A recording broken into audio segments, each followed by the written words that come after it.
মানে প্রথমত গায়িকা না, কিন্তু আমি গান লিখি, সুর করি। মানুষ মেয়েদেরকে ভাবে কি যে কণ্ঠশিল্পী মানে খালি গায়, না, আমি লিখি, আমি সুর করি, আমি গাই। এবং মিউজিক, সঙ্গীত হচ্ছে আমার আসল, বলবো যে আমার আসল জায়গা। সেটা আসলে আমার ন্যাচারালি আসে।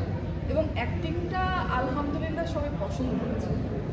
সারপ্রাইজিংলি আমি ভেবেছিলাম যে আমি অনেক গালি খাবো, হ্যাঁ, যেহেতু আমি কখনো অ্যাক্টিং করিনি, কিন্তু আমার অ্যাক্টিং নিয়ে আলহামদুলিল্লাহ সবাই খুবই প্রশংসা করেছে।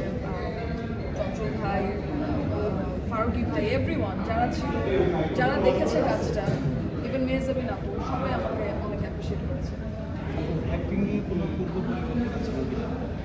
পূর্ব পরিকল্পনা ছিল না, আসলে ওইভাবে ছিল না। মানে করবো ভেবেছিলাম, কিন্তু জানতাম না কি করবো আসলে, এবং কখন করবো। তো আমার কাছে মনে হয়েছিল যে মিউজিকটা আমি আগে স্ট্যাবলিশ করবো, অ্যাজ এ মিউজিশিয়ান আমি স্ট্যাবলিশ হবো, তারপরে আমি সেটা দেখবো। সো ওই টাইমটা মিলে গেছে। চলে এসেছে নতুন এই বছরের শেষ সময়গুলিতে এবং শুরু থেকে বেশ একটা চাপ থাকে কনসার্ট অনেক কিছুই। তবে সেক্ষেত্রে আপনার নতুন কাজের প্রেশার অনেক বেশি। আসলে আমাদের এভরিডে, আমরা যারা অ্যাক্টিভলি মিউজিক করছি, আমাদের এভরিডেই অলমোস্ট শো থাকছে।